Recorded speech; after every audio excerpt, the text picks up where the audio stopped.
Welcome to the second day of the conference. Thank you very much for coming back. So I would aware that if this were China, I should go on a great length with introductions and flatter all of our speakers and talk about how wonderful they are. But you have their bios, and my principle as an American scholar is that we should spend as much time as possible talking about the papers. So I will leave you to read that on your own, trusting to understand that we have a fantastic group of very distinguished speakers that you probably already know. And we will simply dive into the talks. They will each present for 15 minutes in sequence, and then we will have a Q&A session for all of them at the end. So please hold your questions until then. I have one responsibility, which is to make sure we start on time and end on time. So I intend to be quite ruthless, and if the minute they hit their 15-minute section, I have a timer on my phone. It will go off very loudly. And it's perceived to be a somewhat abrupt signal that it is time to wrap up your remarks, then you have understood it in its entirety. All right. Without further ado, our first speaker is Mark McKenna, taking scale seriously in privacy and technology law. The floor is yours, Mark. Thanks, Christopher. Let me first just thank Haochen for the invitation. I think any of you who've been to one of Haochen's conferences before knows that nobody organizes conferences as well as Haochen does. He puts together a terrific group and has wonderful dinners too. Gotten to join one of those. Let me also thank Grace, who I sent my slides to like a half an hour ago. Even though I was asked to do that on the 9th, but in traditional academic fashion, they weren't done. So I'm going to talk a little bit about the concept of scale in technology law and how that should affect the way we think about regulation in the technology space. And so this is a beginning of a paper that I'm working on with Woody Hartzog, who's an American privacy scholar. My background is primarily doing intellectual property law, so this is sort of like a merger of a couple of different perspectives as the paper thinking about it. And so the sort of initial observation is that, considerations about scale, the relationship between the amount of an activity or the deployment of a technology and its associated costs or benefits are kind of everywhere in technology law and policy. It's probably only just barely an exaggeration to say that scalability is the most important reason why regulators are concerned about new technologies at all, right? If the technologies didn't scale, people wouldn't really think much about the significance of them. So the challenge, though, is that all of the uses of scale in that word scale refer in some way to the relationship between the extent of an activity and its related costs or benefits. Often scale is invoked to help explain the difficulty of maybe cost effectively, at least, increasing some activity or precaution. In general, those invocations of scale that focus on increases do very little to explain the nature of the relationship between extent or costs or benefits. And that relationship is really important, we think. So our goal is to focus on one important distinction. We don't suggest this is the only one, but one important distinction between two different meanings of scale, and specifically to draw out the distinction between the ideas of scale as more, right, and scale as different. So let me just say a little more about that. So when scale is more in our terminology, what we mean is that the costs or benefits of an activity increase as some function of the number of instances of that activity. So in like the simplest example, you might say the amount of harm caused by each unit of activity is X, then the total harm is just X times the number of instances of that activity. Right? But the important part here is not really the specific function of the harm. That relationship might be linear like this, or it might be exponential. The point is really to say that scale in this sense implies primarily that the increase in magnitude of some kinds of costs or benefits, not really a qualitative change in the nature of those costs or benefits. So it's just a question of sort of what's the rate at which those costs or benefits increase as things scale. Right. But in other contexts, scale is not simply more, scale is different, right? And in those cases, what we mean is that increases in magnitude don't only create more of the same kinds of harms or benefits, they create new kinds of costs or benefits that only emerge beyond certain kinds of tipping points or thresholds, right? So we certainly don't contend that scale as more is irrelevant to regulation. Scale as more often matters. Law frequently compares costs and benefits, particularly aggregate costs and benefits, right? In the tort context, it's really common in American law to think, to evaluate negligence by considering the probability of some harm, the magnitude of that harm, the burden of preventing it, right? And using that formula, the scale of an activity matters to the aggregate harm, it matters to the aggregate burden, And at some point that, the sign flips between when costs or benefits are greater. Scale in that sense can also matter to the burden of preventing an activity to the extent the burden increases with the amount of the activity, right? It's the same basic idea.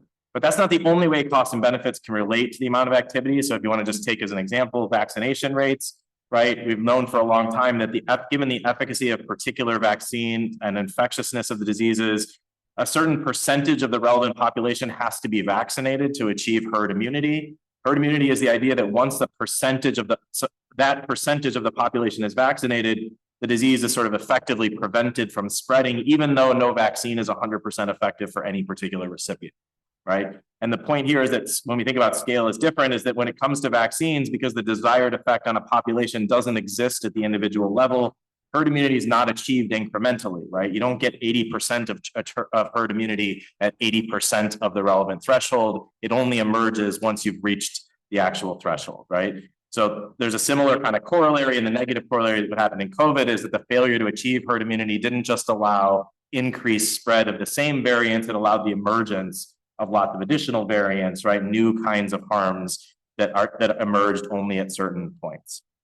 Okay, so we're obviously not the first people to observe that these new dynamics emerge only at certain magnitude of activities. In technology space, scholars have long understood technologies can have network effects, right? The phenomenon where the value or utility of a user derives from a good depends on the number of other people who are also using that. And that concept's been particularly powerful in the way of understanding network technologies. But we think that legal discourse hasn't really fully appreciated that those are just examples of a broader category, right? That law and technology scholars don't always sufficiently consider the variety of ways in which scale can matter. And so we want to emphasize a more general distinction between scale is more and scale is different, because attention to that distinction is important to determining the right kinds of policy responses, right? So for our purpose today, I'm just going to talk about 3 ways that failure to distinguish between different kinds of scale effects can negatively affect our regulatory responses in the context of technology, right? So the first of those is what we're calling a recognition of failure. So this terminology is kind of all a work in progress. If you have better suggestions for us, I'm all ears on that. So what we mean by recognition failure is that when we conceive of scale simply as more, right? That there's just some more of costs or benefits as technology deploys, we might fail even to recognize certain kinds of problems that would only be caused by practices at a certain threshold, because we perceive the cost as just some multiple of the costs of individualized instances, right? We might regard each of those individual instances as small enough to ignore, right? And then fail to recognize that scale might lead to qualitatively different harms once there's a certain amount of them, right? Not just a particular set of more of them. So one example here that we've been sort of thinking about is dark patterns, right? Dark patterns are kind of the idea that design choices sort of manipulate you into making particular kinds of choices that might not be the ones you want to make, right? So if you want to upgrade to Mac OS Mojave, your choices are either to install or to get more details about that. You don't have the choice not to install. That's just those are the only. This one I like even better, right? This is. My medic would like to send you notifications, and your choices are to allow or no, I prefer to bleed to death, right? Those are your choices. So pretty strongly nudging you in one particular direction. Many of these design choices you've probably experienced when you navigate the internet is there's one shiny button and there's one that's kind of hidden and it's darkened out. The darkened out one is maybe the one you actually want to choose, but you're sort of naturally attracted to the other one because the design leads you there. And so the idea here is that maybe at low levels, these kind of things are just kind of an annoyance, right? They're maybe not worthy of any kind of legal regulation, but at some scale, these things actually might kind of steal attention and change the experience of online transactions in a way that undermines trust in those transactions generally, not just with respect to the individual transactions. And so it might be that the failure to think about the ways that new kinds of problems emerge at scale mean that you don't even recognize the kinds of problems that particular things cause, right? Second kind of problem that we're trying to flag is what we're calling a framing failure. There's kind of 2 species of these, but the idea here is that once we've identified a problem, we tend to conceive of the solution set by reference to the original framing of that problem. So that has effects within a particular kind of regulatory framing. I'm going to call that, I'll use an example in a second, I'll call that an internal framing issue. And in terms of the broader conception of a problem, what I'll call an external Right.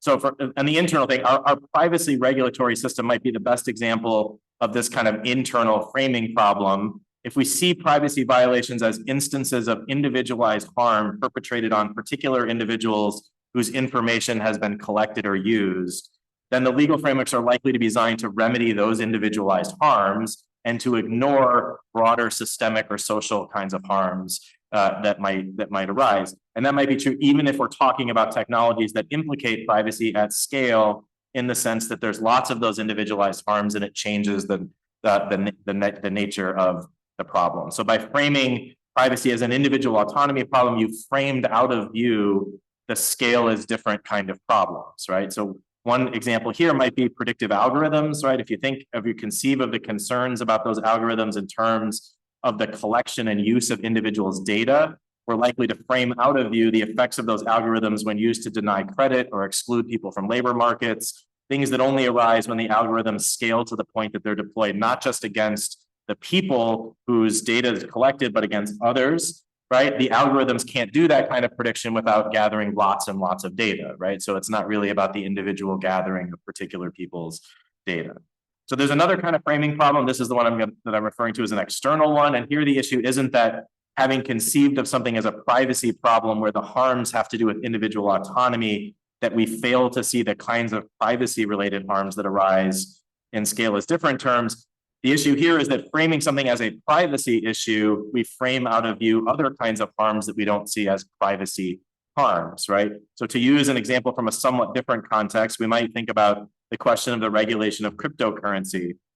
An initial framing of those regulatory concerns might see it as raising primarily the kinds of issues we would associate with regulation of financial instruments, right? Involving in the United States, the SEC. But that framing would leave out of view the massive environmental costs of crypto mining, different costs that are associated with the scale of crypto mining, right? So that emerge only at a particular scale. Okay, so third and lastly, because I'm already getting the notion that I'm going to get a buzzer here really soon, right? The third one is what we're calling an intervention failure, and that is that the failure to differentiate scale is more from scale is different affects judgments about who intervenes and when they intervene.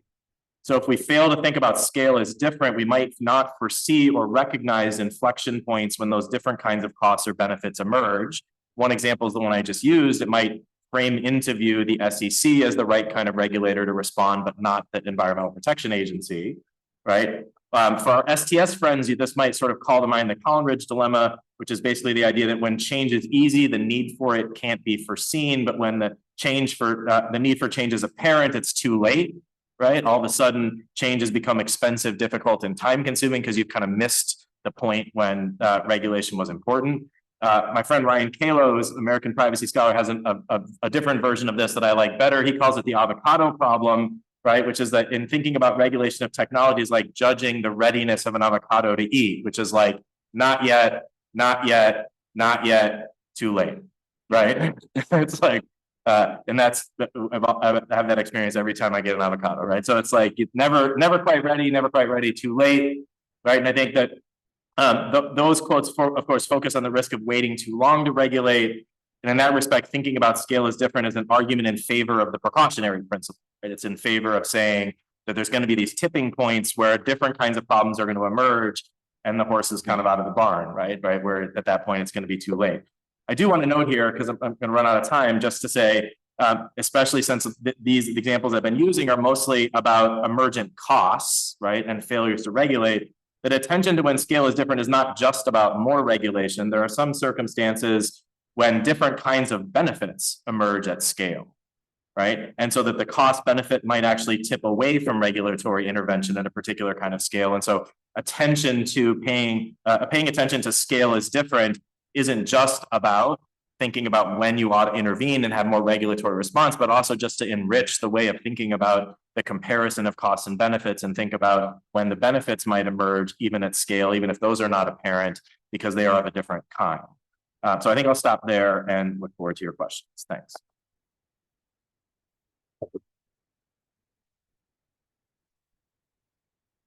Well, thank you very much, Professor McKenna. Next on our agenda is Professor Jeremias Adams-Prassl. who, because of personal reasons, is presenting virtually. Jeremias, take us away. The floor is yours.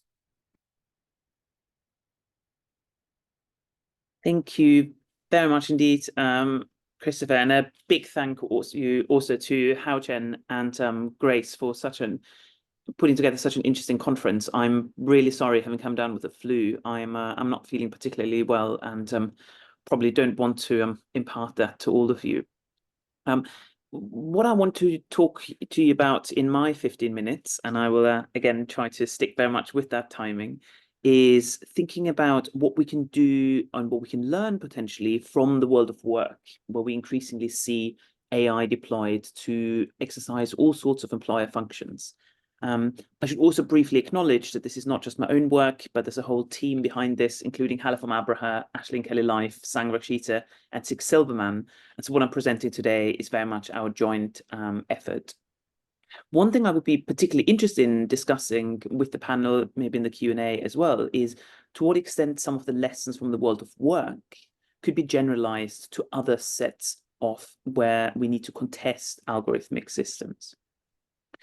Now, when I talk about looking into AI at work, lots of people often think I'm interested in workers losing their jobs, being automated away by robots, but that's very much not what this project and this paper is about. Instead, you could think about it as AI, automated decision-making systems, coming to replace management. And so what we're seeing increasing in the labor market, and again, in the previous paper, we briefly heard about this already in terms of hiring, for example, we see there's the augmentation or even the full automation of employer functions right across the life cycle of the employment relationships, from hiring workers to managing them, assigning tasks on a day-to-day basis, all the way through potentially to firing them. Now, one thing that's important to note is that whilst this started in the gig economy, so this started with the likes of platforms like Uber or Delivery Panda, etc., actually not least as a result of the COVID-19 pandemic, today we're looking at algorithmic management right across the socioeconomic spectrum. It no longer matters whether you work in a factory, whether you work as a delivery driver, or whether you work in a university or professional services firm. Increasingly, what we're seeing is the full automation of these traditional tasks. Now, as many of you will be familiar with these illustrations, I won't go very much into them, but it's important to note that things can quickly go wrong when we have that kind of automation, whether it's bias, for example, in recruitment, or also what Raghavan and others have termed snake oil AI, this idea that, you have a video you upload and then you have a blueprint on each candidate. Well, that you might as well just use a random number generator. So what we've been doing in my team is thinking about both what new rules are required, but also, and I think this is important to point out, how far existing rules can take us. And more generally, I think that's really important that when we think, for example, about data protection, when we think, for example, about discrimination law, actually there is quite a lot of value in existing norms as well in terms of ensuring that we have protection for individuals in the context of automated decision-making. But at the same time, we also suggest that there are some serious regulatory gaps. And we suggest that there's at least two broad categories of gaps in existing regulatory regimes that we then, that we then try to find answers to. In particular, we think in our blueprint of two broad categories of harms. First, we're thinking about novel or significantly intensified privacy harms and information asymmetries linked to them. And secondly, we're thinking about how we can restore human agency, because one concern is that traditionally employment law, at least, has been very much focused on conditioning both ex ante and ex post facto the exercise of human managerial agency. And so we're thinking about how we could use the law to restore that kind of human agency. And so on the basis of a comparative survey, on the basis of looking through the literature in various fields, we then, in our paper, come up with 8 policy proposals that, in my remaining minutes, I want to take you through. So let's start with the first of the issues we've identified, thinking about privacy harms, thinking about overcoming information asymmetries. Now, again, I should point out that, of course, privacy harms, surveillance in the workplace, information asymmetries between employers and workers have always been a feature of the employment relationship. But what we argue in our blueprint is that there is a fundamental distinction between the granularity of the information now collected, between the very low transaction cost of actually exercising the managerial prerogative, and so that therefore new solutions are required. Now, we've already heard from various law and economics scholars over the course of yesterday, and one way to think about privacy harms, one way to think about information asymmetries, is that if we have an information asymmetry, we can either level up or we can level down. And what we suggest is doing a bit of both. So in terms of creating this level playing field, first of all, we think there should be certain things that are completely banned. So there we think about surveillance in key contexts, for example, in private life, outside of work, outside of working hours. We also think about banning surveillance, banning the processing of data in private spaces. Think about bathrooms, for example, in the work context. But more important than context, actually, we think is not so much the kind of where's the information collected, but also for what purpose and what's the aim of that information. And so we identify a series of particularly harmful purposes that we think should be banned outright. That includes emotional and psychological manipulation of workers, but crucially also the prediction of the exercise of legal rights. So you think, for example, about software, and again, this is not some sort of dystopian future I'm painting. This is software that's already on the market today, thinking about trying to identify which workers might want to join a trade union, for example, or which shops or locations are particularly likely to unionize. And again, we think when it comes to legal rights that citizens have as workers, predicting the exercise in order to then stop that from happening is something that should be banned altogether. But one of the curious features of the workplace, of course, is that employment law also justifies the exercise of the managerial prerogative in Coasian terms. And so we can't ban most of the exercise of algorithmic management. Instead, again, we want to put further limits on this. One way of doing this is by thinking, at least in the context of European law, about limiting the legal grounds for processing. And two grounds we identify as particularly problematic here are consent. Given the inherent inequality of bargaining power in the employment relationship, consent as a ground of processing is deeply problematic, as potentially are the employer's legitimate interests, because again, these could be defined very widely. And it's interesting that there's litigation going on at the moment in Germany, for example, about the extent to which employers can rely on legitimate interest in justifying surveillance, in justifying algorithmic management. And so instead, we suggest much more limited grounds, thinking about processing that's only intrinsically connected and necessary for the performance of the contract. And also, in an attempt to tackle the problem of snake oil AI, we think proportionality really needs to be beefed up. So the system must not only be capable of achieving the goals, but it must also be able to do so in a proportionate manner. Policy option 3 and 4 are quite straightforward. Another way we can think about leveling out information asymmetries is by sharing information. And so we propose a series of transparency obligations, both about the existence of algorithmic management systems, but also about their operation. Now, the reason why,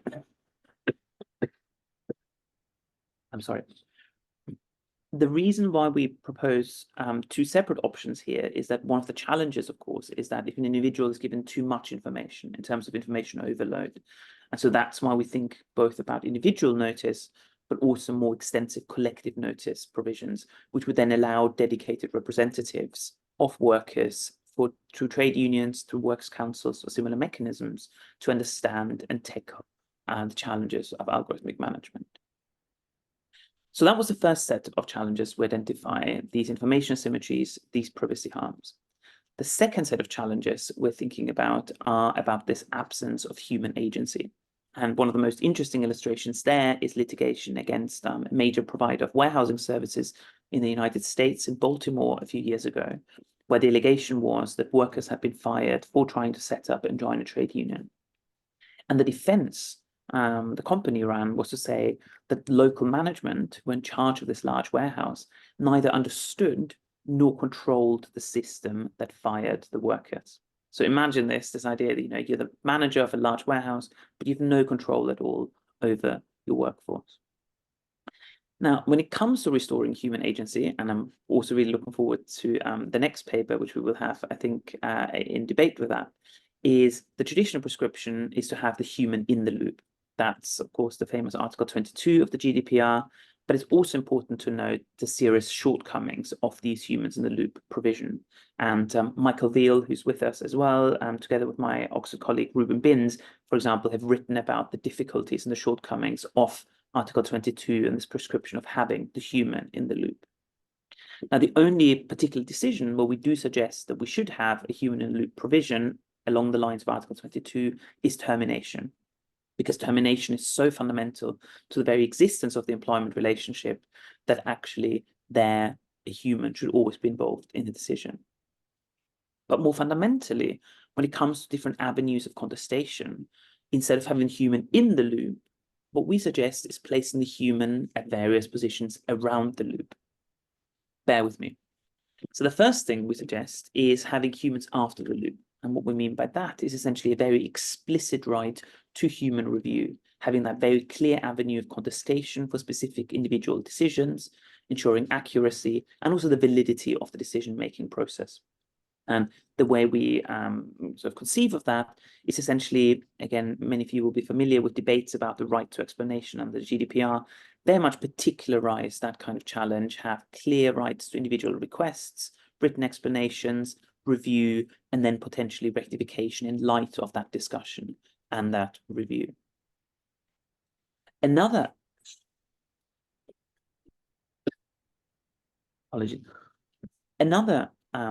mode of contestation we're thinking about and we suggest should be put into place is to have humans before the loop.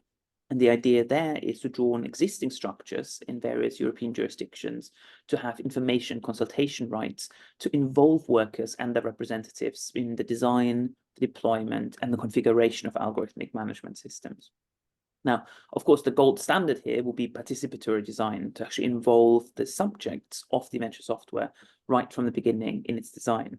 But I think the reality is that Microsoft, for example, certainly wouldn't be able to consult and involve in the design process every single worker using Microsoft Teams. So instead, one avenue we've identified is actually the configuration upon specific deployment of systems. Because whilst a few very large companies will build their own algorithmic management systems, the reality, of course, is that the majority of players will buy in externally provided systems, which then need to be configured. And so it's that point, in a sense, not so much the design, but the deployment or configuration upon deployment that we suggest should be a key point to involve workers and their representatives. Finally, we also suggest to have a human above the loop provision, a series of algorithmic management impact assessments. One of the real challenges with algorithmic management is that it can be difficult to understand when or how harm has actually instantiated. If applying for a job because of particular protected characteristics, you have a 12% lower chance of getting that particular job, it's difficult to see that in an individual case. So by focusing on the system level impact on a full range of working conditions of algorithmic management systems and insisting on publicity in terms of publication, in terms of access for researchers, subject, of course, to relevant technical and confidentiality requirements, we hope that that kind of harm on a systemic level could become more obvious. And again, jurisdiction specific might also help with litigation, for example, in the discrimination context. What I think all of this boils down to is the question that we should use the law to have a sense of agency. And when it comes to regulating algorithmic decision-making, whether in the workplace specifically or more broadly, the technology itself can be used for positive ways and for negative ways. Think about Amazon's famous wristbands that helps workers navigate the warehouse. In principle, that's very much productivity enhancing. If I just give you a paper list and you walk around a warehouse, it's much more efficient to have an algorithm calculate the best route. But I can also use that same technology to then manipulate workers and actually try and extract more work, try and end up causing various harms that way. I think the important thing about having these various policy proposals we put forward, but having a way of contesting automated decision making, we can also enable it in the workplace. So we can have the upsides, but we don't have the various drawbacks. Thank you very much again, and I apologize for being rather unwell. Thank you.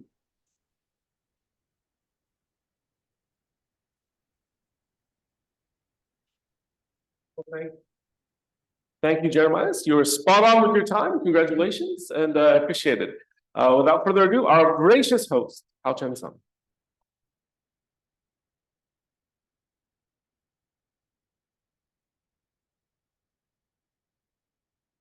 And I'll even cut him off at 15 minutes. Yes.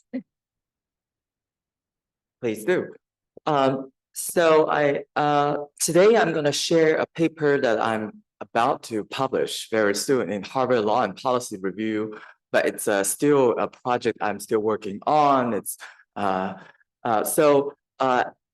topic that has been briefly addressed by Mark and Jeremias is that AI system and social media platforms have been collecting and utilizing a lot of personal data, but the way that they process personal data is still stay in a black box manner.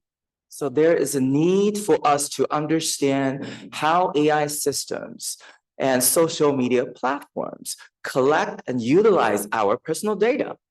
And one of the shining lights has been devoted to the so-called right to explanation, as Jeremias mentioned earlier. So it's people have been talking about it, and this is has been utilized as a path to addressing or promoting algorithmic transparency when it comes to the collection and utilization of personal data. So Article 22 of GDPR, first of all, provides that data subjects should have the right not to be subject to a decision based solely on automated processing. So on its face, it is a legal right not to be subject to automated decision-making process. It is not absolutely a legal right concerning explanation, requesting, or requiring AI system or social media platform to provide explanations about how they collect and utilize personal data. Okay, so it's a little bit different. So if we rely on this right to explanation, I think there will be a number of problems, and there are still already, criticism leveled against the sole reliance on the right to explanation. For example, scholars have argued that actually Article 22 and the relevant recital attached to the GDPR actually do not actually provide so-called right to explanation. As I mentioned, it is just a right not to be subject to automated decision-making process. And then there are also a problem associated with how to provide meaningful information so that explanation could be sufficiently rendered. But I think these criticisms are valid concerns, but at the same time, you can see that there are other concerns or problems I want to share with you, and these are the problems I'm intending to address today. First of all, I think the right to explanation hasn't really addressed the issue about protecting algorithm and trade secrets. As you know, trade secrets are a kind of intellectual property rights. So how come there could be a right that could be necessarily trump an intellectual property right? So I'm going to address this issue a little bit later. Okay. Then there's another issue about why personal data only. Because as you know, GDPR is entirely about the protection of personal data. But in the realm of AI and social media, there are other problems that we need to think about. For example, the spread of misinformation. This is something that we also need to think about, and then how AI system and social media platforms should deal with. And then The third concern I have with the right to explanation is this kind of justificatory basis. GDPR is based on the notion of dignity. The reason why GDPR protects personal data is about the protection of dignity, which is a fundamental value under the European Constitution, right? But this is a sort of an individualist notion, or let's call it individualist value. In my opinion, we need to explore broader societal interests that underlying personal data protection and also regulation of AI system as well. So I want to rely upon what Professor Yu was talking about yesterday. We need to, the way that he criticized the GDPR is sort of providing a view about how we could, going beyond the rights granted by GDPR, and we could come up with risk-based model. But in this paper, I wish to present that we actually could have a rights-based approach to criticize rights. This is because we could have a sort of somehow different notion of legal rights. Legal rights do not necessarily protect individual interests, such as dignity. Legal rights also protect larger societal interests. So I'm going to propose that it's easy to understand social media's algorithms that protect the tree seekers because they stay within black boxes. So I'm going to quickly skip that. So what I'm going to propose is that we could rely on a sort of conventional kind of legal right called right to know, and then we could expand it and make it applicable to algorithms, in particular social media algorithms. So the right to know, according to UNESCO, is a legal right for people to participate in an informed way in decisions that affect them while also holding governments and others accountable. And under the Universal Declaration of Human Rights, freedom of expression protects people's right to express their ideas. But at the same time, it also protects people's rights to seek and receive information. So it's about right to know as well. And under the US Freedom of Information Act, the United States is an open society in which people's right to know is cherished and guarded. That's President Johnson's statement when he was signing this act into law. Okay, so this is the similar statutes have been passed in many countries around the world. So the right to know definitely has been accepted around the world in many countries. So basically, this right, for example, under the U.S. Freedom of Information Act, gives any person the legal right to require access to records of the executive branch of the U.S. government. And virtually every record possessed by a government agency is disclosable. So how do we understand the reason why we need to protect the right to know? Conventional ideas focus on the need for democratic participation, but I want to give a broader justification to this conventional kind of a legal right. So I also argue that this right could be protected on the grounds of public safety and social equality. So let's take a look at the three broader justifications I laid out here. First of all, it is concerned with democratic governance. The first theory underlying the legal right is about the so-called watchdog theory. Citizens can act as a check on governmental power. If citizens have information about decisions made by the government, they could participate in the decision-making process or even criticize decisions made by the government. And the second kind of theory underlying this line of thought is about so-called the informed citizenry theory. According to this theory, citizens need information to participate in civil life. particularly concerned with decision made by government. So they need that kind of necessary knowledge to understand and then share their own decisions. And then second major justification, as I mentioned, is about public safety. Environmental protection is very important, and information concerning environmental protection is also very important when it comes to public safety, right? So, for example, there's a statute in the United States called the Emergency Planning and Community Right to Know Act.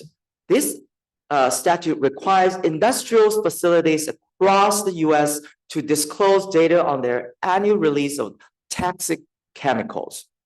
And public health information is also very important part of public safety. I think the COVID-19 pandemic has demonstrated the importance of such kind of information and the need for citizens to have such kind of information. I think Mark has talked about that. And thirdly, social equality is also a very important part of the right to know.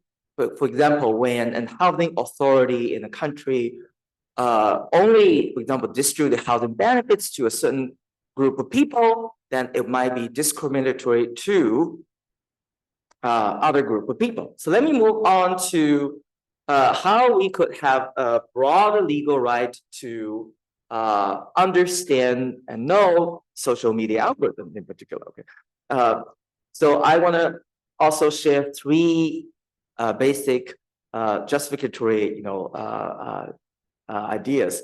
First of all, it's again about democratic participation. So I want to use the recommendation algorithm as an example. As you know that, for example, Facebook has been recommending a lot of news to their users, but the way that Facebook use recommendation algorithms to spread news and sometimes disinformation is entirely operated in an ad hoc, automatic, and opaque ways. And some information may be amplified, and some information may be, muted. So we need to know what kind of information could be spread on the internet, what kind of information will be filtered. So knowing such kind of operation will be very important for us to achieve democratic participation. And public safety, again, is very important in the age of AI and social media. And again, I think the pandemic actually demonstrated this point very clearly. The spread of misinformation over the pandemic actually has caused another kind of infodemic, according to World Health Organization. And algorithms, as previous speakers have already demonstrated, have been collecting and processing personal data. So we need to know how to achieve better public safety. And social equality is also another concern for us to know better about social media algorithms. For example, facial recognition technologies sometimes have misrecognized Black people as criminals, and advertising, this kind of promotional algorithms have been promoting, advertisement to certain group of people in order to take advantage of them. So if we're going to protect the right to know social media algorithms, I think it will provide, first of all, new public policy considerations for us to promote algorithmic transparency. For example, I mentioned that we have three public interest considerations, like democratic participation, public safety, and social equality. So they could serve as broader public interest considerations for us to trump the need for trade secret protection to a certain extent, and also provides a broader social understanding of the need for promoting algorithmic transparency, not just solely for dignity, but we need to protect broader public interest as well. And so at the same time, I think if we have this new legal right recognized, and then this new legal right could be translated into responsibilities that tech companies should fulfill. So my book, for example, the public interest, the technology and the public interest has presented fundamental corporate responsibilities. The ideas about how tech companies could take, for example, role responsibility properly, how they should be required to confront social inequalities. So we absolutely need to go beyond personal data. For example, we need to tackle how AI system as well as social media platforms have been, amplifying fake news. This is absolutely, concern that we need to deal with this, and tech companies should take responsibility, stronger responsibility to deal with as well. So if we are supposed to protect this broader legal right, and then we could translate this legal right into legislative initiatives. I've laid out, the existing legislative initiatives, and and then we can come up with new legislative standards. Well, for example, transparency could be, one of the leading legislative standards we should require. By relying upon this new legal right, we could require tech companies to appropriately disclose their algorithms, and we could also require them to appropriately explaining their algorithm as well. And the legislative focus could be, intended to address not only personal data issues, but also, the spread of fake news and social equality problems as well. So since, given that I have run out of time, so I'm going to shut up. As the conference, organizer, I need to really, follow the rules. Thank you so much.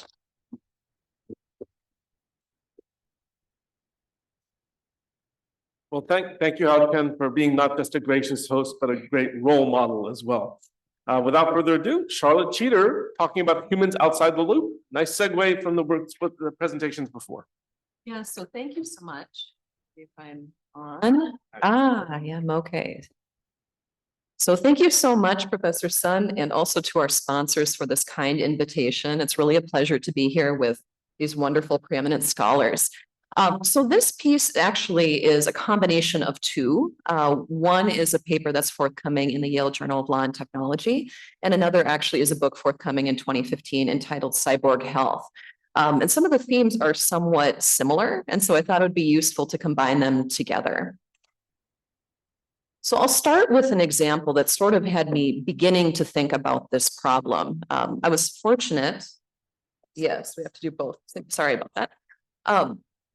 So this problem originated when I was working for a medical device company. And one of the first technologies that we began thinking about integrating AI in were insulin pumps. And many people are familiar with these. A lot of folks are using these today to manage type 1 diabetes. But artificial intelligence is actually very, very useful in these types of devices, both in the efficacy of how they work for somebody who's managing type 1 diabetes, as well as the input of a variety of other types of personal data. For example, diet and exercise information that can help to suggest more advantageous delivery of certain types of insulin at different times of the day. But the question that I kept asking as we were going through the regulatory process at the time with the FDA was, why does having a person look at a screen and verify the amount of insulin that's being delivered, why does that potentially reduce the overall risk to the person? And I think that we're starting to see the role of a human in the loop, both functionally from a safety perspective as at least our perception in being a reduction of risk, as well as a legal solution for reducing risk to organizations who are manufacturing a variety of different devices. So this presentation is not just about medical devices. We're seeing so many different types of consumer devices where this problem is beginning to emerge. Okay, so why do we call for humans in the loop? Well, you can see here just a pictorial description of a neural network. You can see some examples on the right side. One of those actually was from about 5 years ago when I was presenting at a conference with someone who had created the mole app, where you take pictures of a mole or another something on your skin as a way of determining whether or not you have a skin cancer risk. And this person told me that there are 1,000 hidden layers of computation in that particular application. Now, you can imagine if we're talking about surgical robotics or self-driving cars, these might be the types of applications where we have far more than just 1,000 computational layers. And all of those layers are hidden from one layer to the other. They are hidden from the input to the output, and there's a lot that's happening in between.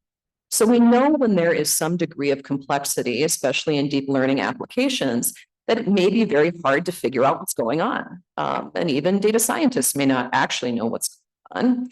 And it makes us deeply uncomfortable. And so our solution has been, well, let's provide an explanation, or let's try and interrogate what's happening in those computational layers. And when we can't do that effectively, let's just put a human in the middle of it, because the human will be able to figure out what's happening and intervene if there's a problem. I personally think that that is a problematic conception for a variety of reasons that I'll talk about. So what are the types of humans in the loop, and what do we expect them to do ultimately? Well, the number one thing that we're seeing today is around supervision. So when we're seeing the physical operation of systems that are directed by AI, we're expecting a human to basically watch what's happening, and if something seems problematic, to ultimately do something about it. That's that third category of intervention. We're also seeing an interest in review. Review functions can happen after the loop, as Jeremiah was mentioning, or could be an intervention in a way as well. So looking at what's happening before it's actually delivered to the user or the person using the application. And then finally, and this is more similar to what I was discussing with insulin pumps, is collaboration. So technology that's been developed specifically for humans to work in relation to the technology as if those two things are joined. And this is what my co-author, Dr. Krista Kennedy, and myself call cyborg behavior. So where we're fusing human and technology, whether they're physically fused or simply expected to work in concert with one another. So should, for example, drivers overcome autopilot failures? This is a visual, one of many, I'm afraid, related to Tesla crashes. And these were Tesla crashes that occurred during autopilot function. So I see a lot of Teslas around Hong Kong. I am sure that this is something that a lot of folks are thinking about and using. I know many people who use the auto drive feature quite a bit. And in all of these cases, except for one recent case, which was premised on sort of a different legal argument, individuals who have been harmed in these crashes have been unable to come out of that litigation positively. So they haven't been able to survive products liability arguments or other negligence arguments. And the reason why is because if you look at the user guide, here's some direct quotes from the user guide. While using autopilot, it is your responsibility to stay alert and keep your hands on the steering wheel at all times and maintain control of your car. Before enabling autopilot, the driver first needs to agree to keep your hands on the steering wheel at all times. So this seems sort of in direct contravention of the purpose for something like auto drive, which is to provide additional safety if you were to, for example, get a drink of water, or to take a bite of your cheeseburger, whatever you want to do when you're in the car. And the folks that I know who use auto drive, of course, are not thinking about it from the perspective of keeping their hands on the wheel at all times. The malfunction of these particular cars occurred in mere seconds. And so the question is whether we can reasonably expect a human to intervene in those situations and correct largely unrecognizable functions and unforeseeable functions of vehicles or other devices like this. Should doctors overcome surgical robotics failures?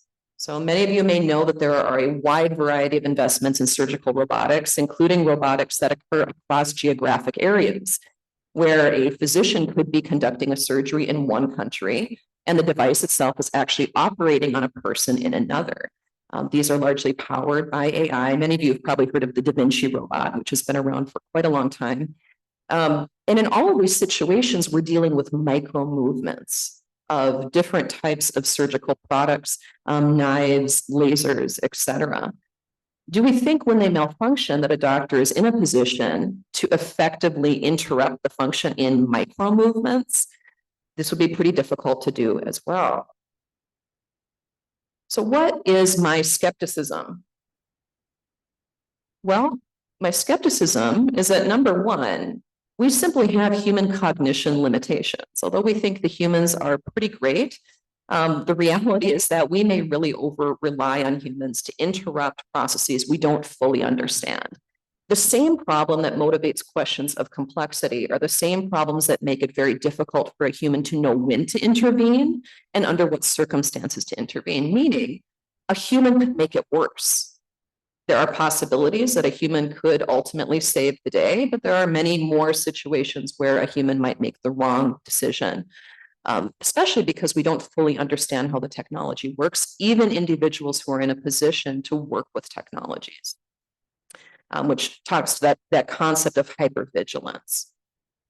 I am most concerned about humans really being used as a stopgap, meaning that because we cannot have meaningful regulation, we simply put a human in the middle to sort of make everything better, whether this is from a regulatory perspective or whether this is the complexity of, at least in the United States, the common law and decisions around negligence, that we simply say, let's put a person in the middle to make everything easier for us.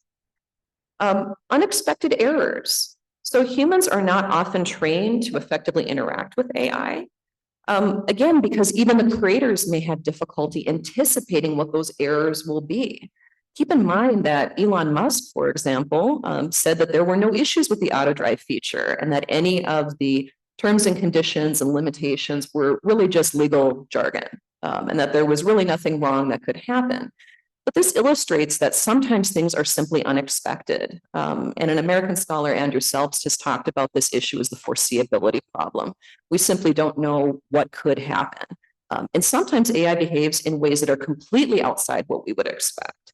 So do we really expect a human user that's thrown into the middle of the loop to be able to challenge or respond when these things do occur? And then automation bias. Humans may defer to technology when they don't have equivalent expertise. In fact, this is part of democratizing medicine. It's part of why we've thought that AI function can be most useful, especially in things like diagnostic applications, is because you have the ability to basically export expertise to somebody else, meaning that somebody who isn't an oncologist would be able to use a cancer diagnostic app. But if we're expecting humans to challenge everything, now this makes this a lot harder to do. But sometimes even when humans are an expert, they find it very difficult to challenge technology. And automation bias is really a well-known issue. And then finally, effective human-computer collaboration. Even where humans are expected to work collaboratively with technology, technology is not designed to work effectively with humans. Many of you who lived through the early 2000s probably remember this increase in UX design, in human factors design, user interface design that was very, very big at that time. But through the mid-2000s, almost all of those people lost their jobs, unfortunately, as the dot-com bubble ended. And as a result, we now have a lot of wonderful technologies that are not designed for people to actually use them effectively. And I would say use them in a way where they're able to challenge their function in a way that is meaningful. Okay, so like Jeremiah, I believe that humans are really essential, but we should refocus on human functions outside the loop. So that means, again, thinking about this from a regulatory perspective in the design of training and the life of technology data. So what I mean is just for the life of that functional data, that we will be collecting a variety of different data types. AI modeling and foundations and assessment of those foundations to make sure that those foundational models are going to be effective and designed as they are going to be used. What I'm seeing right now is a lot of AI models that are being used for a variety of uses they were not intended for, and that creates a lot of potential issues. Thinking about system and infrastructure, and in particular, the cybersecurity issues related to system and infrastructure, where AI could have a cataclysmic effect simultaneously on very large groups of people from one simple cyber attack that's effective. This is an area where I think there needs to be a lot more focus, and we really are not talking as much about this as we should. And of course, testing, validation, feedback, continuous improvement. I think as Jeremiah was saying, this would be humans after the loop, but how do we ensure that things actually get better? I've worked with organizations where simply by adding additional data, it doesn't mean that the result is any better. It's not necessarily a linear process of simply getting better over time. Sometimes AI can get worse over time. So we need to be cognizant of that issue. So what is a start for regulation? In my paper, I talk a little bit about potential changes to the tort system. How do we kind of reformulate negligence and products liability?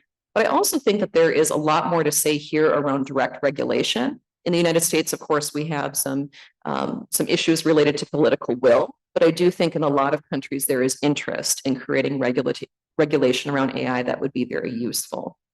So the first thing, and I think this is consistent with what I've been saying so far, is to bar humans in the loop, unless an organization can demonstrate that they have effectively designed for a human to be in that loop.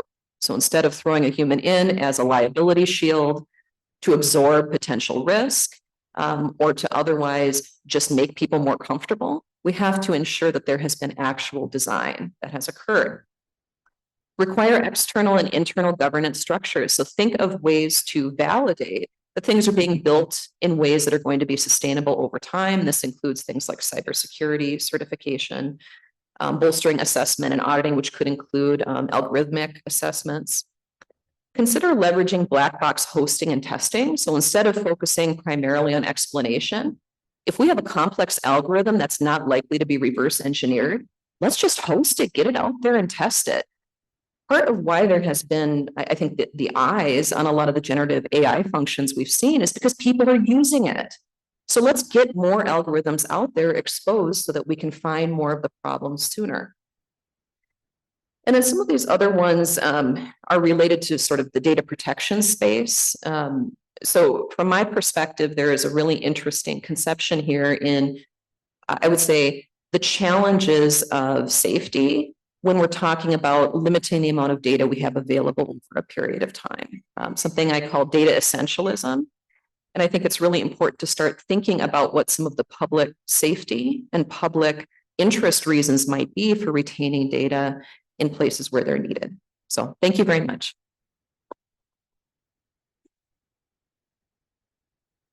Well, thank you, Charlotte, and thanks to all the speakers for 4 very stimulating presentations that I think are building very naturally on the general themes of the conference. This is the point where we open the floor to question and answer. Please indicate by raising your hand, and please use the microphone because we do have remote participants, and I assume they have to press the button to be activated. Is that correct? Right. Yeah. That's what Hi, my question is for Professor McKenna. So I think I like the presentation. I think the presentation gets to a very big challenge that we're having. When we're doing the cost analysis for the purpose of risk regulation, and when we're dealing with this type of novel risks, such as those posed by generative AI, right? So there are a lot of unpredictable downsides and upsides. And given it is becoming more complicated, I wonder, how do you really proceed with the cost analysis when you're actually taking into account both the unpredictable upsides and the unpredictable downsides, right? So given both are really unpredictable, so very significant, then what come out of this the cost analysis? Because we all know obviously that the cost analysis has been criticized for not taking into account enough factors, especially those that cannot be quantifiable or monetizable. And if we open up the parameters, is this still feasible? So this is my question. Thanks. It's on, I think, it sounds like. So I mean, Charlotte's presentation, I think, just demonstrates this very well. Like, I mean, one of the challenges in all technology regulation is the foreseeability of what comes down the road. So I guess one question is sort of like, in the regulatory posture, what do you do with unforeseeability, right? Does that counsel in favor of like early regulation because you're worried about sort of the unforeseeability of the costs that'll emerge, or does it suggest wait because, right? And so I think that there are circumstances where I think thinking about the ways in which different kinds of costs and benefits are likely to emerge is possible. But I think there's obviously lots of circumstances where that's not possible, where it's like you're just not going to see them until they do emerge later on. And I do think that's an argument in favor of at least more precautionary principle than we've tended to take in technology regulation, right? I think that, the fact that a lot of these things are unlikely to be visible to you until they wind up emerging. I mean, maybe that's to take a page from Charlotte's suggestion, which is like, there are ways of kind of like doing a lot more upfront testing, requiring the regulation to be focused on ways to maybe create some of that information, right? To give us better ways of trying to predict what's going to wind up happening. But I mean, it is, I think, an inevitable problem of technology regulation that, when, especially in fast moving technologies, when there are unpredictable future costs and benefits, like what's your disposition to that? And at least from my perspective, it seems like our disposition has been wait. Oh, damn, it's too late, right? So I should also ask if you would, for the benefit of all the people in the room, identify yourself when you ask your question. Yes, you'll have to find a microphone that you can speak into because we do have a remote participant. No, there's a remote participant who will not hear you without the microphone. Thank you. You're welcome. No, it's good. Okay, so my name is Stefan Drieb. My background is IT in the financial services industry and telecom industry. And I also got a bit of a programming background.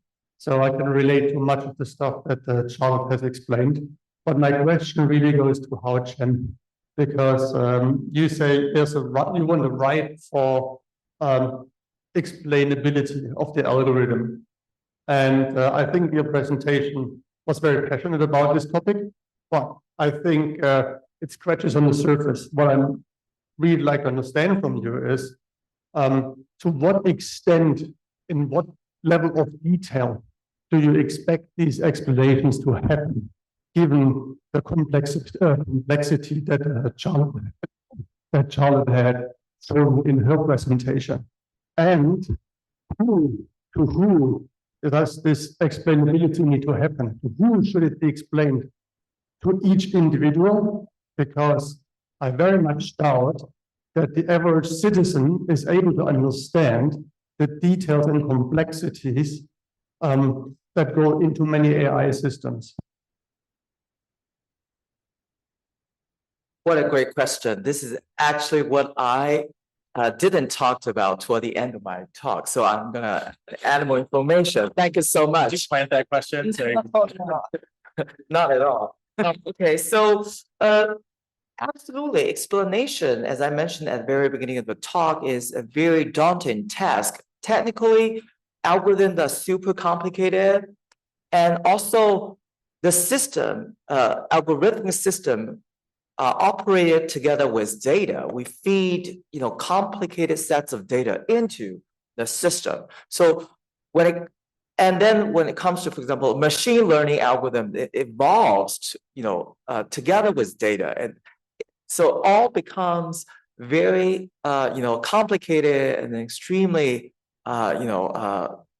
extremely hard for even technologists to understand by themselves.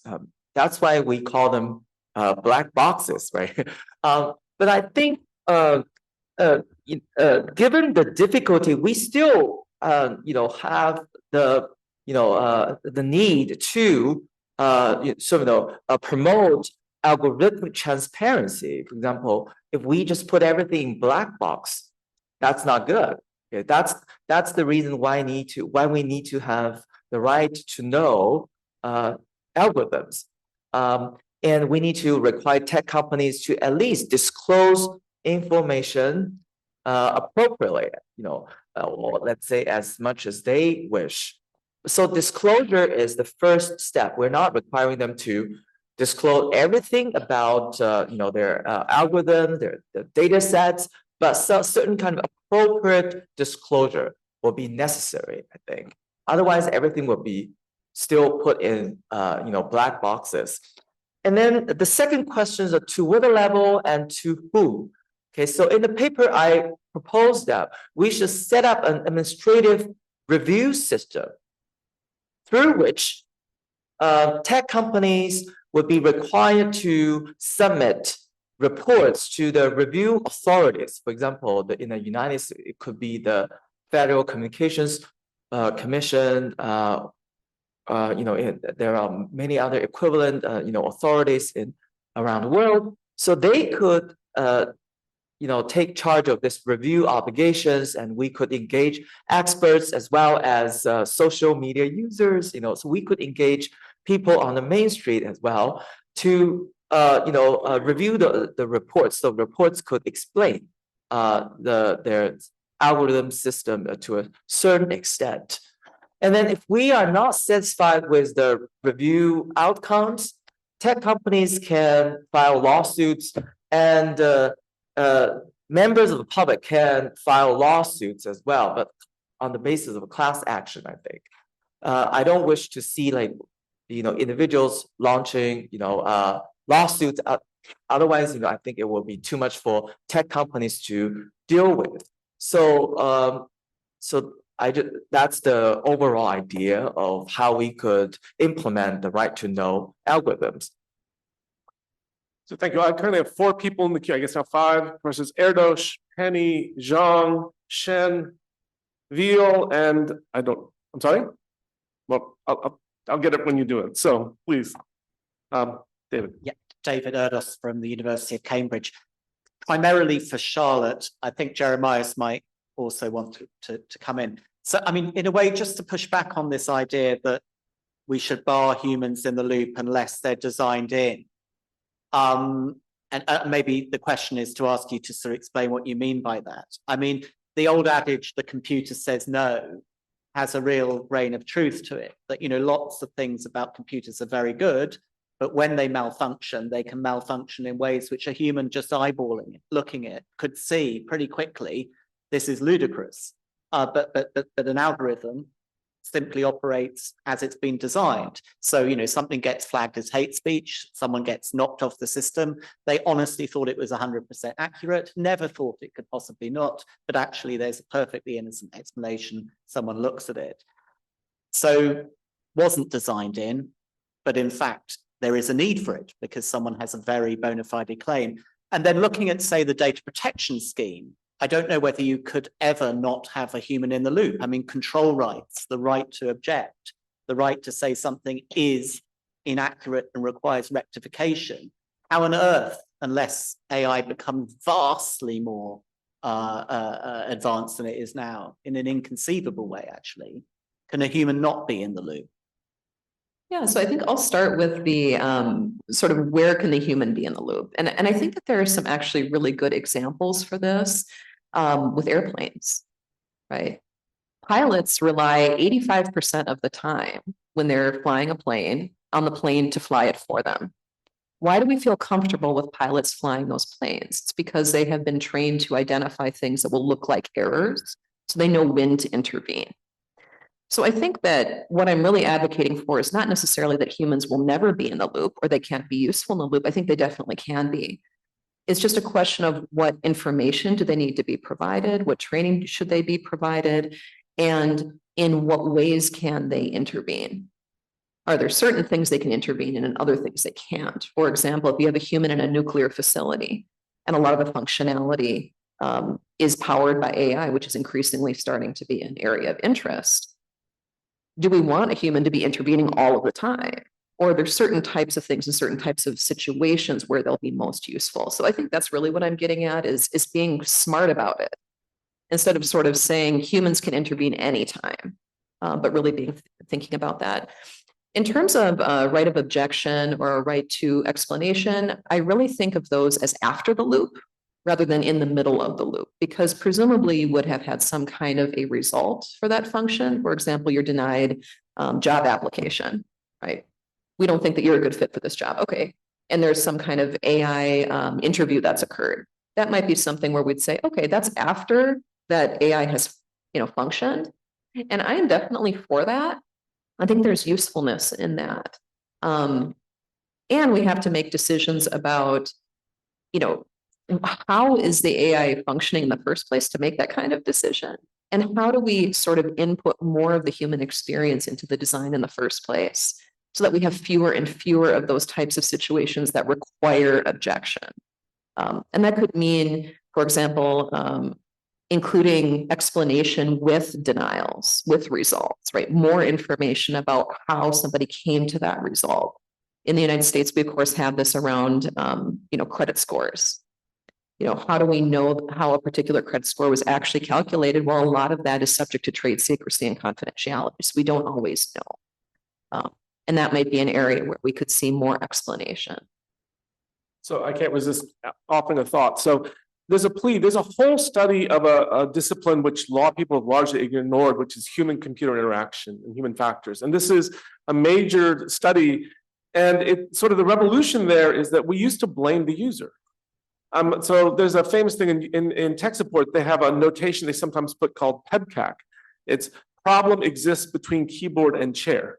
That would be this, And the problem they're saying is the user is not the problem. They are a realistic constraint you have to operate under. So Tracy Pearl writes about Tesla and autonomous vehicles. Officially, you're not supposed to take your eyes off the road for more than 5 seconds. And she says, I defy any of you to get behind the wheel and do that. Especially smart people, you'll look away. It's just the problem is then Tesla's got the out. Blame the user, stupid, we told you not to do that. And the thing is that this would say, take the human constraints into account when you decide what a justifiable solution is. So it's not it's put realistic estimations of when humans can contribute to the loop based on constraints, information processing abilities, and different things, which is something we just generally don't do. And we use it as an out in this case because Tesla's blaming us instead of changing the design of the car. And that's an interesting, whether you agree with the exact issues, that whole exercise, I think, is missing from a lot of the discourse in ways that I think are helpful. Professor Penny. Is this on? Oh, there we go. By the way, I completely agree with that point. I mean, one of the other insights from human-computer interaction is that we often talk about these systems as being unpredictable, but human-computer interaction is also really unpredictable. So it makes perfect sense to have sensible and thoughtful design. This wasn't originally my question or comment, but I wanted to just add on to that. So John Penny, Osgood Law School in Toronto, Harvard's Urban Klein Center for Debt and Society. A very quick comment to Haochen and then a question for Mark. So Haochen, I really like your grounding of the right to know in public safety. And I think you mentioned sort of the origins of the right to seek and receive and impart information. So really rich history there. Like part of why there's this great consensus in the post-war period around freedom of information is that, war propaganda and radio jamming during the war, they felt that freedom of information, being the right to know for citizens across borders, was a great solution to keep the peace internationally. So I think the origins of the right to know really, I think, provides sort of a nice foundation for the right. So if this becomes a paper, I would say delve into that history. Mark, I really liked this notion of scale. It gets me in privacy and privacy threats and our regulatory responses to it. Because when I think of scale, I think about impact. And often I find our conversations in this context are, done without the benefit of empirical research, looking at impact, privacy, how privacy threats impact on behavior, for example. And maybe my question for you is, in practice, does that mean this is sort of a call to arms for academics and researchers to do more empirical research, to show measurement? Is it more that regulators should be doing this before regulating, or if they're being precautionary, regulate first, but really quickly do some impact assessments for the threat that's being addressed, but also for the regulatory response? Is that what your argument envisions? I think I think that's a phase two part of the suggestion. I think that, you know, my initial sort of response to when you, it's like, is the call for more empirical research is like, well, you can only measure the stuff you're looking for, right? And so part of the point is to say, if you frame into view only certain kinds of ways of thinking about the problem, then there's no amount of empirical research that's going to measure the stuff you have framed out of view, right? And so I think step one is like, you know, be attentive to the idea that the kinds of costs and benefits that they're presenting to you, that you're thinking about in sort of scale as more terms, right? More of this is not the only part of the story, that especially with technology, but not only with technology, lots of other kinds of things emerge. Obviously, then there's a question of like, how do you know what those will be, when they will arise? Like, how do you figure out getting the, and there, I think, I was, one of the notes I made when Charlotte was talking was like, you know, the idea about algorithmic transparency, and I think this goes to Haochen's thing too, is that, you know, inviting more people into the question about like thinking about the ways that costs and benefits will emerge here, right? And rather than having it be a black box. And then of course, then you can invite more people into doing the empirical research and figuring out what they are. But I think, you know, the first question is, what costs and benefits are you even looking for? What are you trying to measure? There's actually a wonderful Supreme Court case, which we call the benzene case, which is, we know with a lot of dosing in healthcare, it's about cumulative dosing that can be quite safe until you get to a threshold point. And we didn't have the data. So what are we going to do? Let's do the experiment. Let's expose people to increasing amounts of benzene, see whether they develop cancer, and then we'll develop. No. I mean, this is obviously not going to happen. And so it's an example used where you have to just do assumptions and rely over time, hopefully you'll get the data.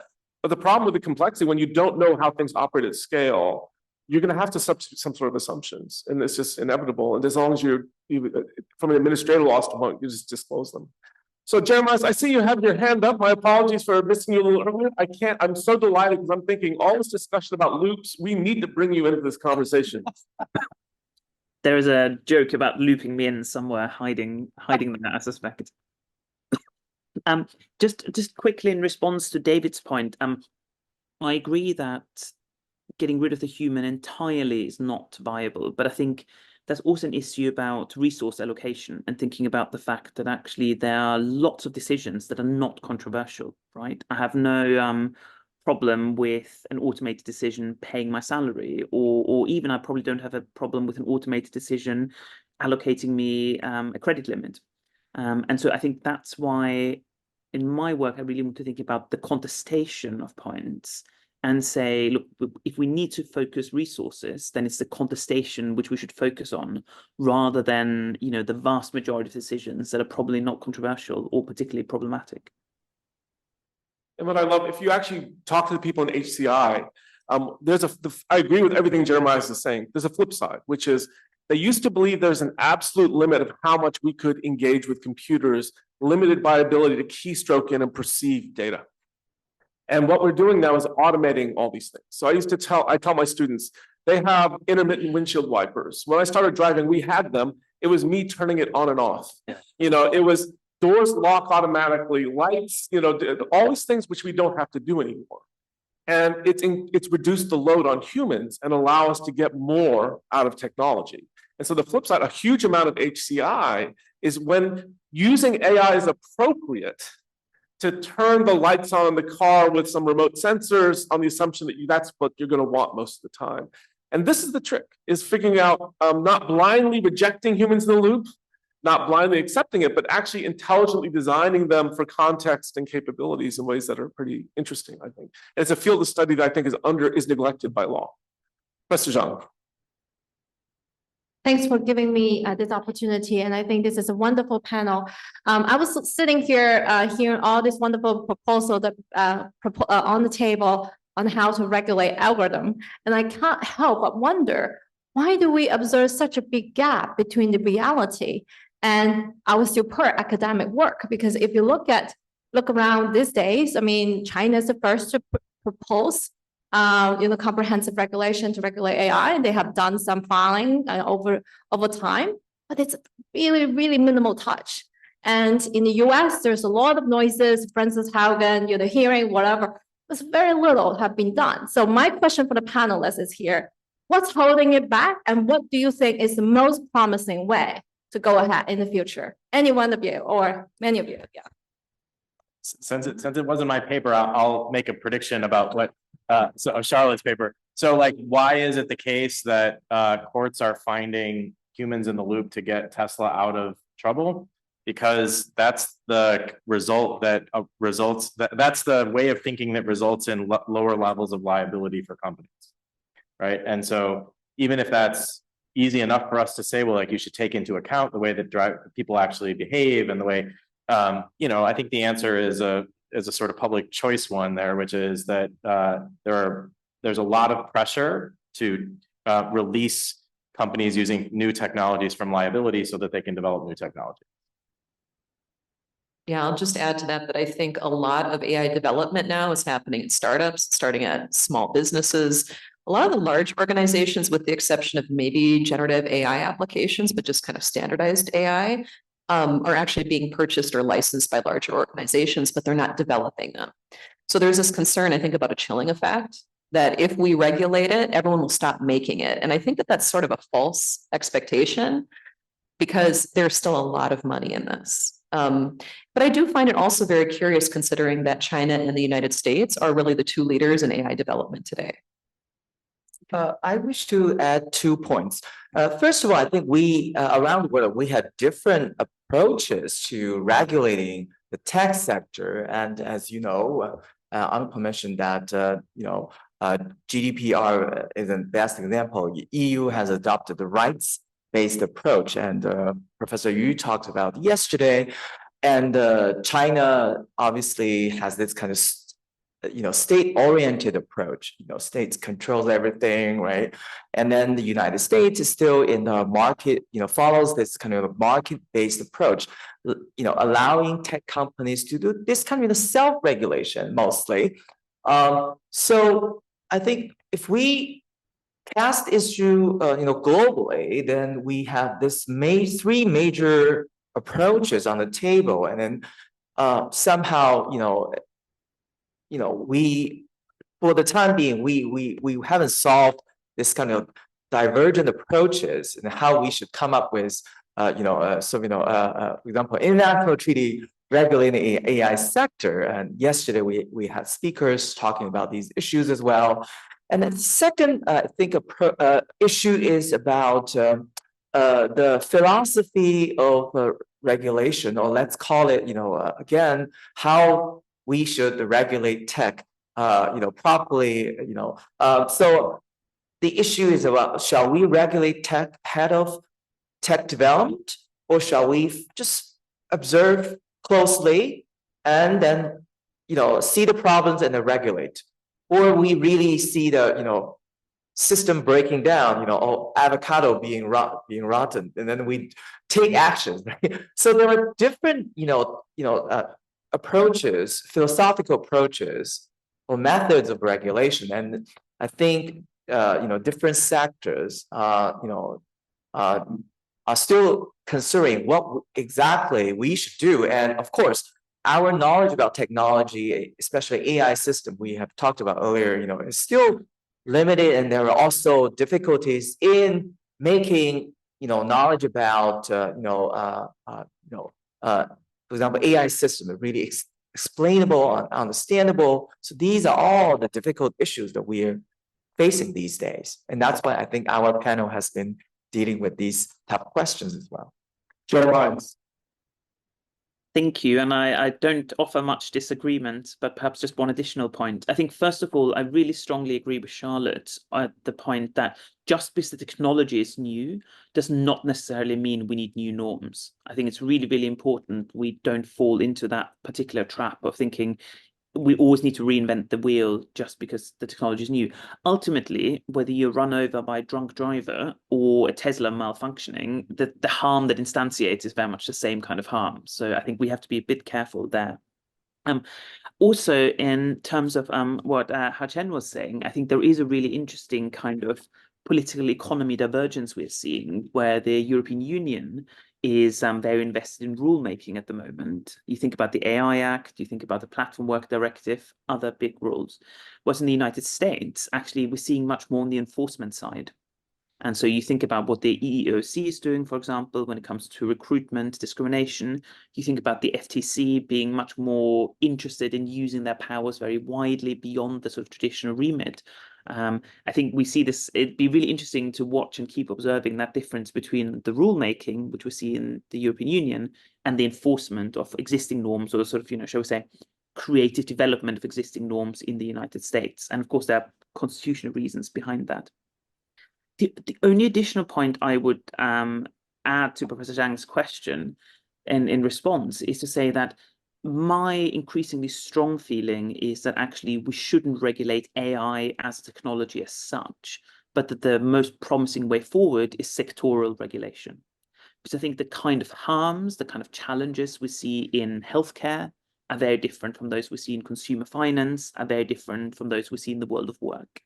And so again, with Michael Veal, I've done some work thinking about, the problems with the AI Act in the European Union, for example, where trying to have this omnibus regime regulating AI in all contexts actually creates more problems than it solves. Whereas you look at something like the Platform Work Directive that thinks about algorithmic management in a very specific context, that's much more promising, because the kind of harms we worry about, kind of errors we want, the kind of solutions we need are actually very, very specific to particular sectors. So in an odd sense, even though we're talking about privacy harms in AI here, I think we should really focus on specific contexts and specific regulatory questions, rather than, I think, be seduced by this kind of overarching regime. And one other thing specifically on Teslas, our default is people driving. And this is the sinister side of the precautionary principle, which is we often lapse back to the status quo and use that as our baseline, regardless, without a justification thinking it's better. So with Haochen's permission, we have 2 questions left, Professor Shen and one over here. If we can take them both very quickly, and we'll intrude just a little bit into the break. Professor Shen. I'm Wei Wei Shen from China University of Political Science and Law. I'm very interested in Haochen's paper, and I enjoyed your presentation and the response. I want to push a little bit forward to with the follow-up questions regarding the to what level and to whom question. So basically, I agree with you that certain level of disclosure would be benefit to the society to enforce the right to know.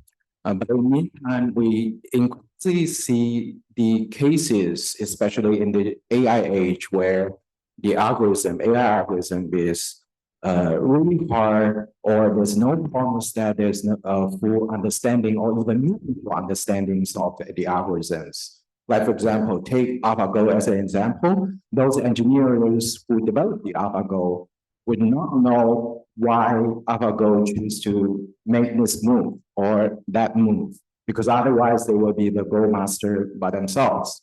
So in these cases, any level of disclosure will not sufficient to enforce the right to know. So I wonder how can you deal with these kind of situations and this kind of particular algorithms, and are there any alternatives to achieve the same policy goal? Thank you. Last question. Can you hear me? Yeah, great. Thank you, Chris, and all the panel members. And I know I'm keeping everybody from tea. Okay, so I am Mohan Tatwani. I'm from the Hong Kong Chartered Governance Institute. And obviously risk management is a big issue. One of the things, there is an idea of something called a black swan event. A black swan event is something that, despite everybody of us collectively, we can actually not figure out and we cannot anticipate. So really, the risks, major risks, you talk about product development cycle, where to put people, whatever.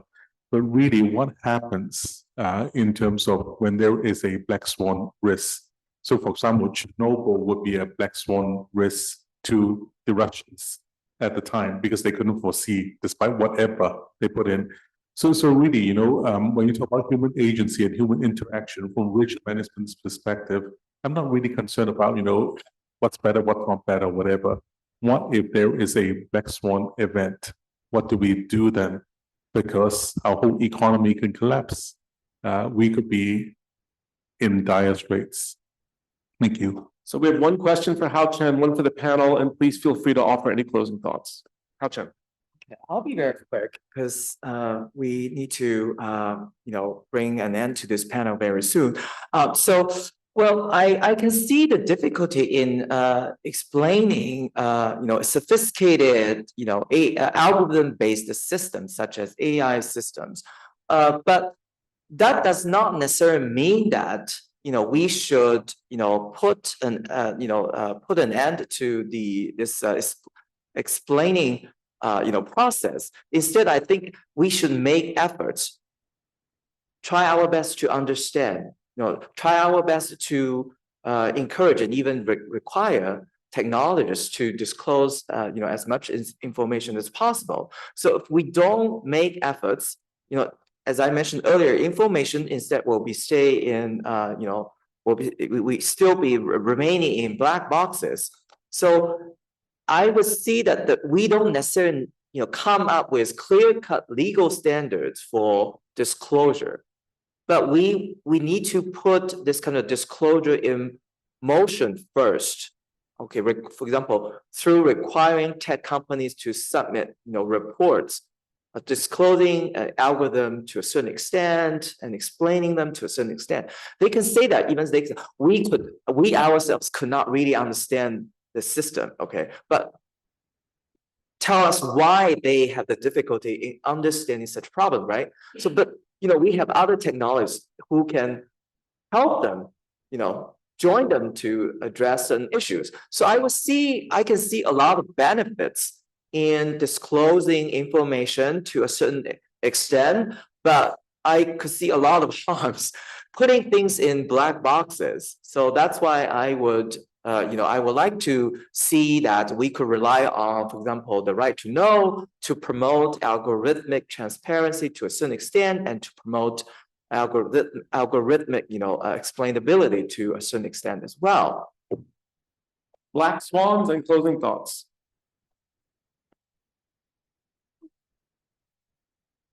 So I think the question with black swans is, are we trying to avoid them or are we trying to create a liability regime for recovering from them?